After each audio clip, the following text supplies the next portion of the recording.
Знаеш, баш се размишля као, види колики е Александар, а види цесте. Знаеш, to. Ali uglavnom, inače se vozimo željeznicama, često moramo ići u Sloveniju hrvatskim željeznicama i ne volimo se voziti željeznicama iz tog razloga što, ne znam da znate, da zbroj svih vlakova u Japanu, koji je pun kurac veći i od Makedonije i od Hrvatske zajedno, zbroj svih vlakova u Japanu koji kasni u godini dana je 20 minuta. Znači 20 minuta svi, zato rade harakiri tamo i to sve. U Hrvatskoj, ovo je dokazana činjenica, u Hrvatskoj zbroj svih vlakova koji kasne u godini dana je 20 godina. 20 godina mi zakasnimo u godini dana i nije ni čudo da se niko ne voli voziti željeznicama. Osješ tak tamo kasne, užasno je dosadno, ništa se ne dešava, smrdi na željezničkom kolodvoru i jedina stvar koja promijeni tu monotoniju na željezničkom kolodvoru je onaj energični glas tete iz zvučnika koji se javlja kad vlak kasni kao... Poštovani putnici, vlak iz smjera Beograd, Slavonski Brod, Ljubljana, Minhen stiže na kolosijek.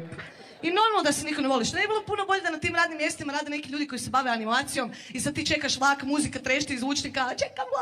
vlak, dijele se Red Bullovi, trube se dijele. Поникогаш нема ништо постресно од тоа да споделиш свој став кон јавноста, особено ако знаеш дека тој став што го имаш баш може би нема да најде на одобрување од мнозинството или пак се коси од она што е мнозинско мислење во една средина. Намерно не ќе да коментирам, но со денови се коментира оној трагичен случај кога мајката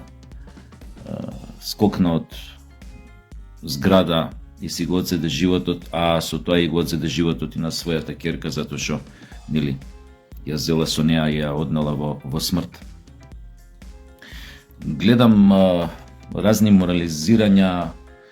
луѓе, знаеш, сакаат да се прават понекогаш и препаметни. Тоа се многу комплексни, човековата природа е страшно комплексна и понекогаш страшно застрашувачка, затоа што никој од нас не знае одредени околности до каква ситуација ќе го доведат и какво дејство може да преземе кое што се коси со здравиот разум, нели во одредени ситуации. Но она што треба да се знае, барем јас така размислам, тоа е мојот став. Многу од родителите мислат дека децата се нивни. Тие деца што ги имаат, дека тие се нивни. Никој не разбира дека децата само ги избираат или ајде да кажеме некоја сила ги одбира баш тие луѓе да бидат спроводници на тие души кои што веројатно доаѓаат од негде и само се материализираат преку тие две тела наречени мајка и татко. Кога ќе научат луѓето дека родителите не се од нас, туку минуваат низ нас и произлегуваат од нас, за да си продолжат некој независен живот, подоцна, кога ќе станат полнолетни, кога ќе созреат, кога ќе ги сватиме тие работи, веројатно ќе сватиме дека никој нема право да одземе ничи живот, особено не родител на дете, и затоа не може да има оправдување во никој случај. А дури кога се работи за таков ментален слом кај оној кој што го направил тој чин, кој што го однел своето дете намерно во смрт, но оправдување нели не може да има. Може само тоа да биде олеснителна околност ако подейства на некоја огромен ментално пореметување или огромен, како да кажам, ментален стрес или нервен слом направил една таква работа. Значи, постоело милион начини, други, малата Катја да биде заштитена, а злоставувачот да биде исцинкарен, да биде донесен пред лицето на правдата, па дури со тоа ако жртвата, мајката, мислела дека пред да се случи неговото излегување пред лицето на правдата, дека ќе биде убиена, во тој случај ќе била убиена само она, не го сваќате ова погрешно, но во контекст на тоа дека барем малата Катја ќе била се уште жива. И на некој начин ќе ја продолжила лозата, така да кажам, и ќе си имала веројатно и свој живот и веројатно ќе се нашле милион начини како да биде заштитена од тој лудак кој што ја тепал мајка и пред незини очи и кој знае што уште правил. Тие се трагични, затоа се вика, тие се трагични околности баш поради овие работи. Инаку фемилицидот имало многу случаи во светот кај што еден човек од фамилијата, еден од родителите, па дури неполнолетни деца вршеле страхотни фемилициди, значи цело семејство си го екзекутирале, постои милион овој случаи по светот и причините биле најразлични, од злоставување до, како да ви кажам, од користолюбиви причини, до размазаност, од било што, мажи го правеле тоа, си го убивале целото семејство со фикс идеја дека ако они пропаднале финансиски, дека не сакале понатака да ги остават само они да се убијат, да ги остават неговите деца и фамилија да живее во посрамотени, во сиромаштија и демек затоа се дрзнале на тој чекор и го екзекутирале цело семејство. Значи тоа се милион причини и мотиви кои што луѓето, психијатрите се обиделе да најдат некој одговор на тоа, но на крајот на краиштата она што може да се заклучи само тоа го века, никој нема право да одзеде нечи туѓ живот, особено не можеш да најдеш никакво оправдување зашто на сопственото дете би му го одзел животот на таков начин. Тоа дете имало шанса, тоа дете дури мајката да се жртвувала, како што реков за него, еве ја ќе одам јабана, ама она ќе преживее и она нема да биде под влијание на тој монструм, значи можело и тоа да го изведе. Значи постоело милион нешто што можеле не само мајка да направи, него и многу други луѓе околу неа, нели така. Но се случи што се случи. Ова треба да биде една поука за сите. Знаете, опасно е кога ќе кажете сега треба сите да изиграваме шпиони на комшиите или така натаму, нели? Иако тоа го имаме у гените, тоа сирчество да следиме што се случува на терасата на комшијата, во спалната соба на комшијата, во купатилото, во бањата на комшијата. Но мислам дека нели тоа будно следење на комшиите што го имаме нели во гените, доколку би станало нели национален спорт, би одвело во нешто сосема несакано и нешто сосема злокобно и друго, но за вакви ситуации мислам дека без никакво размислување, без никакви двоумења, секој од нас има морална обврска да пријави доколку кај неговите соседи гледа одредени насилства, злоставување на членови од семејството и така натаму. Постојат и такви примери во светот кај што благодарение на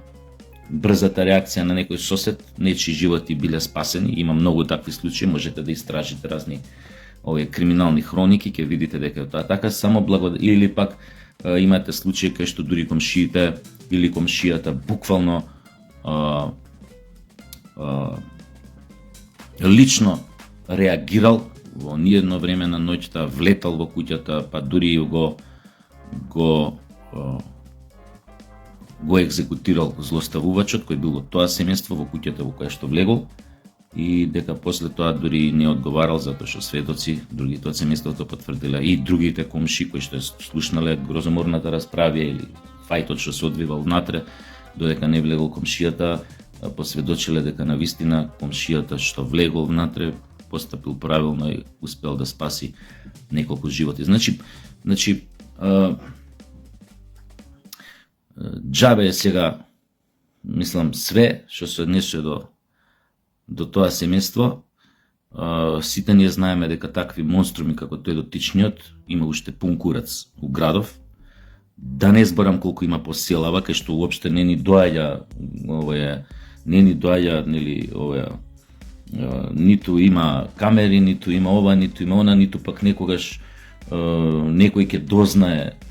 што се случува таму, некои забити села, планински села и не знам какви села други,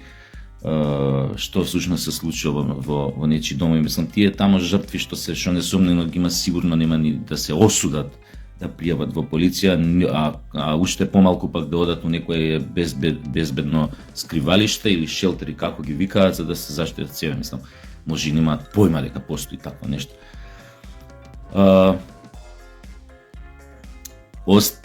Се останато што се однесува до приказната за мајката и малата Катја, и монструмот и тој другар му и така, сето друго коментари би се свеле на таблоиди, кој кого, зошто, кога, како бил, што имал, кој со кого. Тоа се таблоидни овие приказни, тоа се озборувања, со тоа не треба да се занимаваме, но сакав да кажам генерално за оваа работа дека според мене, според моето мислење, должност било на мајката прво и основно да го спаси животот на својата ќерка, да ја однесе на безбедно место, па дури потоа доколку се не го знаеме што се случувало у тие последни пола сат, што се вика устанот, но секако дека постоеле начини како да ја заштити малата. На крајот на криштата ќе ја однела до првиот комшија, ако веќе имала намера да се ќе објаснила све и ако веќе им била толку сигурна дека сака да си ги прекине маките, па веројатно отпосле би го направила тоа, но не да ја однесе у смрти и малата, инаку без везе да се морализира и чинот на мајката. Значи, ние не можеме да знаеме што се случува во главите на самоубиците, без разлика какви се нивните мотиви за самоубиството, но не смееме да ги осудуваме. Тоа е исто така човечка одлука. Решил тоа да го направи, имал веројатно причини, не можел да ги надмине и решил да го направи тоа и сега. Ние не сме тука повикани да морализираме. Втора работа која што сакав да ја кажам, се случува уште една трагедија моментално у Кочани, една фабрика, мислам дека се вика Артекс. Фамозниот феноменален фраер газда отпушта од работа 100 работници, не им ги не исплаќа последните 2 плати и К15.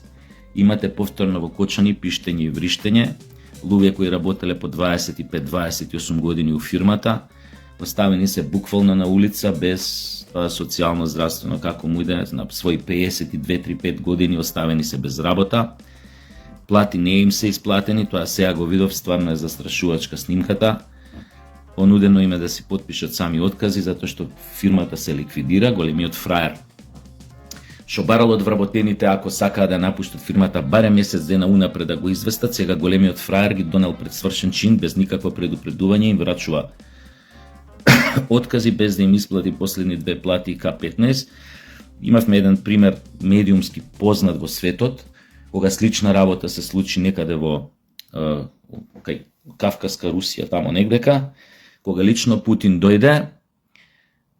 по писмо што го прими од една вработена од таква некоја компанија, која што му кажа дека со месеци фраерите газди не им исплаќале плати на работниците, а истовремено се луксузирале. Фраерот Путин, поголем фраер од нив, отиде тамо на лице место, ги собра, сите знаете таа снимка од YouTube, мислам дека 2007-2008 година е снимката, ги собра, им го даде нивното пенкало, им го поземи вака, рече потпишете овде дека плати веднаш ки ми исплатите на работниците, затоа што сте вие кретени и вака не смее да работите. И на крај последната од тие собственичките жена што потпиша, бизнесменка, и рече вратиме го се само пенкалото. Као попчиње дојде и потпиша, еве сугестија до нашиот премиер да го фати за уши тој мајмунот тамо и да го натера да си продаде кола ако има скупа или ако има некое станче или нива или што да си ја продаде веднаш и да им ги исплати платите на работниците ако веќе така брутално ги сфрлил од работа. И нека биде тоа премиер е класичен пример за сите други големи фраери што се прават газди на компании да цврсто да се симнат на земја, да не живеат у облаци и сите вакви работи, еве уште една покана до нашата влада, до нашата власт, сите овие така наречени големи газди да се стават под лупа од државата, да ги испитате како работат, да се распрашате кои све компании на кои работници им касни плата и зошто им касни плата, дали сек да се исплаќа К15 и такви работи, каде им се исплаќа К15, ама мораат да му го вратат на газдата у кеш. Значи, како што реков, после она што се случи у Кочани минатата година во март месец, не смее веќе оваа држава да дозволи ништо слично да се случува тамо. Ова е исто трагедија, не таква каква што беше во тоа шталата диско, но ставете се малце во кондурите на овие луѓе кои што преку ноќ се останати без работа. Тоа се 100 луѓе, преку 100 луѓе, тоа се преку 100 фамилии, на сите оние фамилии кои што станаа зацрнети, плюс 100 фамилии кои што деца ќе останат без една плата од родителите и така натаму, и веројатно ако имаат тие, пошто се отпуштените луѓе у години, средовечни, значи 45, 50, 52, 55, рачунете дека ти имаат деца тинеџери кои што учат, сега ќе немаат од каде ни џепарацо да им го даваат, а камо да им го плаќаат школувањето, ако да кажеме студираат негде у некој друг град во Македонија. И ако ова не го средите со овие луѓе и не им се најдете, и ако тој мајмунот не го седнете на клупа и не го исплескате добро, значи ова и понатаму ќе се повторува. И ете мој апел, никој не ми пишал, никој не ми се јавил, ова го видов клипот на Кочанска телевизија и стварно е тоа греота да се случуваат пак такви работи после онаа трагедија што се случи во Кочани. Ете тоа, па се гледаме некој нареден пат.